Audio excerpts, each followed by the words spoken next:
అమ్మా, ఇంకొకరొచ్చారు. ఈ మాటలు వినడానికి చాలా సాధారణంగా ఒక చిన్న పిల్లాడు ఎంతో అమాయకంగా చెప్పినట్లు అనిపిస్తుంది కదూ. కాని ఒక్క క్షణమాగండి. ఈ ఒక్క వాక్యం వెనుక ఉన్న ఆ భయంకరమైన రక్తం గడ్డకట్టించే నిజం తెలిస్తే రాత్రిపూట ఒంటరిగా అద్దం ముందుకు వెళ్లాలంటే ఎవరైనా సరే ప్రాణభయంతో వణికిపోవాల్సిందే. అసలు ఈ మాటల వెనుక దాగిన ఆ చీకటి రహస్యమేంటో ఈరోజు ఈ విశ్లేషణలో మనం డీకోడ్ చేద్దాం. రాత్రి 2:13 ఈ సమయం గడియారంలో జస్ట్ ఒక ముల్లును సూచించే అంకె మాత్రమే కాదు సుమా, ఇది ఒక భయంకరమైన శాపానికి కేంద్రబిందువు. మన భౌతిక శాస్త్ర నియమాలకు, డిజిటల్ టెక్నాలజీకి అస్సలు అంతుచిక్కని ఒక అసాధారణ రహస్యానికి ఇది అసలైన మూలం. ఖచ్చితంగా ఈ సమయానికే, వాస్తవానికి, అలాగే మన ఊహకు కూడా అందని ఆ భయానక ప్రపంచానికి మధ్య ఉన్న తలుపులు తెరుచుకుంటాయి. సరే, ఇప్పుడు దీని లోతుల్లోకి వెళ్దాం. రాత్రి 2:13 కనిపించే ఆ ప్రతిబింబం వెనుకున్న అసలు కథ ఏంటి? మనం రోజు వాడే టెక్నాలజీకి, ఎప్పటికీ అర్థంకాని ఆ అతీంద్రియ శక్తులకు మధ్య ఉన్న ఆ సన్నని గీతను ఇది ఎలా చెరిపేస్తుందో మనం చూద్దాం. మొదటిగా మనం మాట్లాడుకోబోయేది ఈ అర్ధరాత్రి వీడియో గ్లిచ్ గురించి. దీప్తి అనే ఒక క్రియేటర్ అప్లోడ్ చేసిన ఒక వీడియోతో ఈ కథ మొదలైంది. మిలియన్ల మంది ఆ వీడియోను చూశారు. వ్యూస్ కూడా కుప్పలు తెప్పలుగా వచ్చాయి. కాని చాలా కొద్దిమంది మాత్రమే అందులో దాగి ఉన్న ఆ భయంకరమైన అసాధారణతను పసిగట్టగలిగారు. ఇక్కడ మనకు స్పష్టంగా అర్థమయ్యేదేంటంటే, పగలుగాని లేదా రాత్రి వేరే ఏ సమయంలో చూసినా ఆ వీడియో చాలా మామూలుగానే ఎండవుతుంది. కాని అదే వీడియోని ఖచ్చితంగా రాత్రి 2:13 ప్లే చేస్తే అందులో ఒక దాగి ఉన్న అదనపు దృశ్యం కనిపిస్తుంది. ఒక్కసారి ఆలోచించండి, ఒకే డిజిటల్ ఫైల్ సమయాన్ని బట్టి తన కంటెంట్ను ఎలా మార్చుకోగలదు? అసలిది టెక్నికల్ గ్లిచ్చా, లేక ఇంకేదైనా అదృశ్యశక్తి హస్తముందా? అసలు ఈ మిస్టరీని ఛేదించడానికి రాహుల్ అనే ఒక వీడియో ఎడిటర్ రంగంలోకి దిగాడు. అతని టైమ్లైన్ను గనక మనం ఒక్కసారి చూస్తే, అతను రాత్రిపూట తన స్టూడియోలో ఒంటరిగా ఆ వీడియోని డౌన్లోడ్ చేసుకుని అసలా సోర్స్ ఫైల్లో ఏముందో అని ఎడిట్ చేయడం స్టార్ట్ చేశాడు. చుట్టూ గాఢమైన నిశ్శబ్దముంది. సమయం నెమ్మదిగా కదులుతోంది. ఖచ్చితంగా 2:13 అంతే. అకస్మాత్తుగా అతని ముందున్న ల్యాప్టాప్ స్క్రీన్ విపరీతంగా గ్లిచ్చైంది. ఆ బ్లింక్ అవుతున్న స్క్రీన్పై దీప్తి ముఖం ఫ్రేమ్ మొత్తాన్ని కవర్ చేస్తూ చాలా దగ్గరగా, చాలా భయంకరంగా కనిపించింది. రాహుల్, నువ్వు కూడా మమ్మల్ని చూస్తున్నావా? అక్షరాల ఆ వీడియోలో ఉన్న దీప్తి నేరుగా రాహుల్ పేరు పెట్టిలా అడిగింది. ఒక్కసారి లాజికల్గా ఆలోచించండి. ఒక రికార్డెడ్ ఆఫ్లైన్ వీడియో ప్రస్తుతం దాన్ని చూస్తున్న వ్యక్తి పేరు పెట్టి పిలవడం టెక్నికల్గా అసాధ్యం కదా. అసలు ఆ మాటలు ఆ ఒరిజినల్ సోర్స్ ఫైల్ ఆడియోలో ఎక్కడా రికార్డ్ అవ్వలేదు. అంటే ఇది రాహుల్ కోసం ప్రత్యేకంగా సృష్టించబడిన ఒక లైవ్ పీడకలన్నమాట. ఆ క్షణంలో బహుశా రాహుల్ గుండె ఆగిపోయినంత పనై ఉంటుంది. నెక్స్ట్, తెల్లచీర దెయ్యం. ఆ డిజిటల్ భయం వాస్తవ ప్రపంచంలోకి ఎలా వచ్చిందో చూద్దాం. ల్యాప్టాప్ స్క్రీన్ ఒక్కసారిగా బ్లాక్ అయిపోయింది. ఆ మాటలు వినగానే ప్రాణభయంతో రాహుల్ వెంటనే వీడియో ఆపేశాడు. కానీ ఇక్కడే అసలు ట్విస్ట్. ఆ చీకటి పడిన స్క్రీన్ మీద ఒక నీడ స్పష్టంగా కనిపించింది. కంప్యూటర్ కోడింగ్ ఆ పిక్సెల్స్ని దాటుకుని ఒక ప్రతిబింబం రాహుల్ వెనుక అతని కుర్చీకి అతి దగ్గరగా నిలబడి ఉంది. పొడవాటి జుట్టు, తెల్ల చీర. ఆ అదృశ్య శక్తి ఇప్పుడు డిజిటల్ ప్రపంచం దాటి వాస్తవ ప్రపంచంలో నేరుగా అతని వెనుకే నిలబడి ఉంది. ఇక్కడ్నించి భయం ఇంకా పెరుగుతూ పోయింది. ఆ ప్రతిబింబాన్ని చూసి వణుకుతున్న శరీరంతో రాహుల్ వెంటనే వెనక్కి తిరిగి చూశాడు. కాని అక్కడ ఎవ్వరూ లేరు. ఆ గది పూర్తిగా ఖాళీగా ఉంది. అంతలోనే మూసి ఉన్న ఆ గదిలో ఎక్కడ్నించో ఒక అతి చల్లటి, గడ్డకట్టించే గాలి వీచింది. ఆ భయంకరమైన నిశ్శబ్దంలో అతని ఫోన్ వైబ్రేట్ అయింది. ఎవరో తనను గమనిస్తున్నారన్న ఫీలింగ్. ఒక తెలియని నంబర్ నుంచి ఒక టెక్స్ట్ మెసేజ్ వచ్చింది. కెమెరాను తిరిగిచ్చేయి. డిజిటల్ ఫైల్స్ నుంచి భౌతిక ప్రపంచంలోకి వచ్చిన ఆ అదృశ్య శక్తి ఇప్పుడు నేరుగా అతనితో కమ్యూనికేట్ చేస్తోంది. అసలు ఆ కెమెరాతో దానికున్న సంబంధమేమిటి? ఆ సందేశం వెనుక ఉన్న ఉద్దేశ్యం ఖచ్చితంగా ఎవరినైనా నిలువున వణికించేస్తుంది.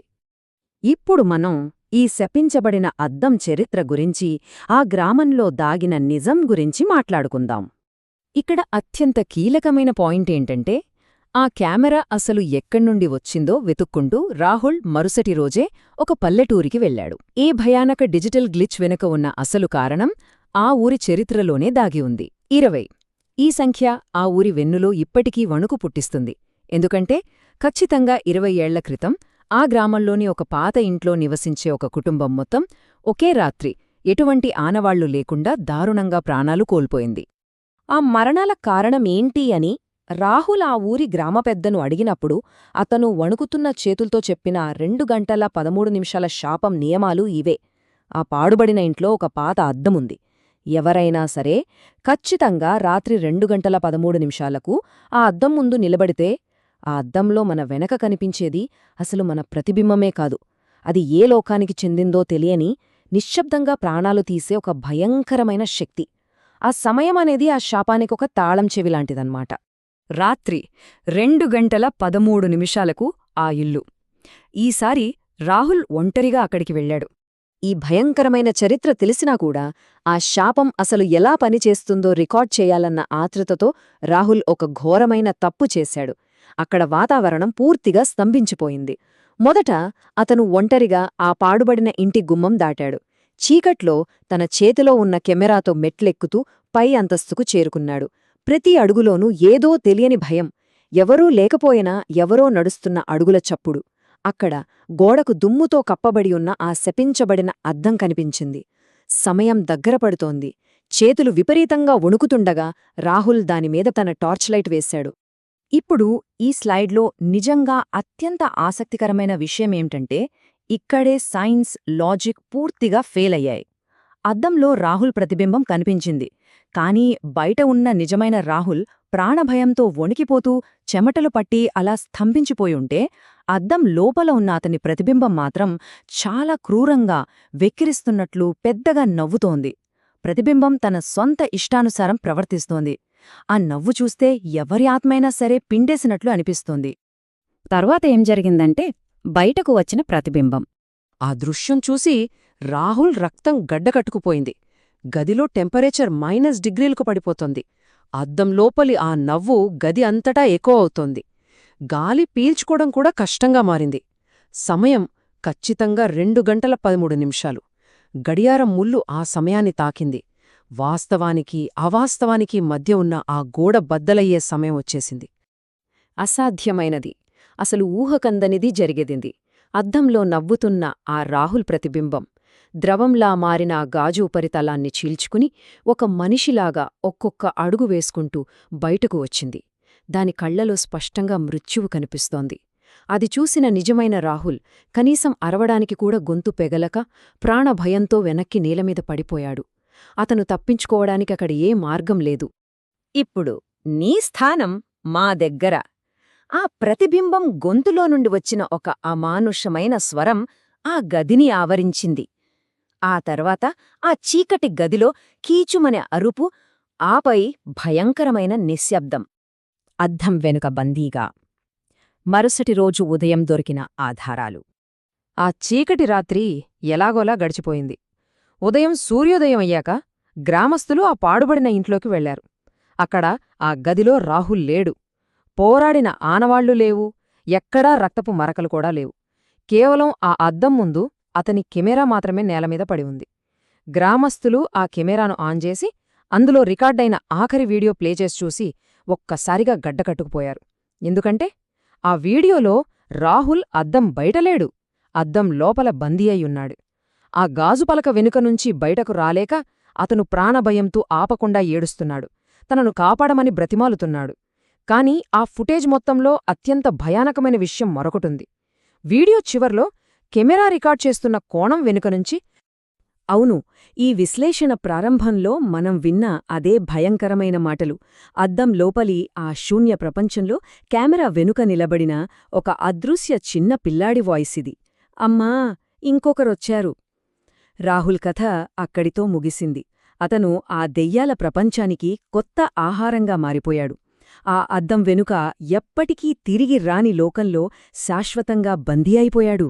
ఈ మొత్తం ఇన్సిడెంట్ మనకు మిగిల్చిన అతిపెద్ద, అత్యంత భయంకరమైన ప్రశ్న ఏంటంటే, ఒకవేళ ఒక ప్రతిబింబం అద్దం పగలగొట్టుకుని మన ప్రపంచంలోకి రాగలిగితే, మరియు ఒక మనిషిని అద్దం లోపలికి అంత సునాయాసంగా లాగగలిగితే, ఇప్పుడు ఇంట్లోని అద్దం అవతలివైపు నుండి చూస్తూ నవ్వుతున్న ఆ ఆకారం నిజంగా ప్రతిబింబమేనా?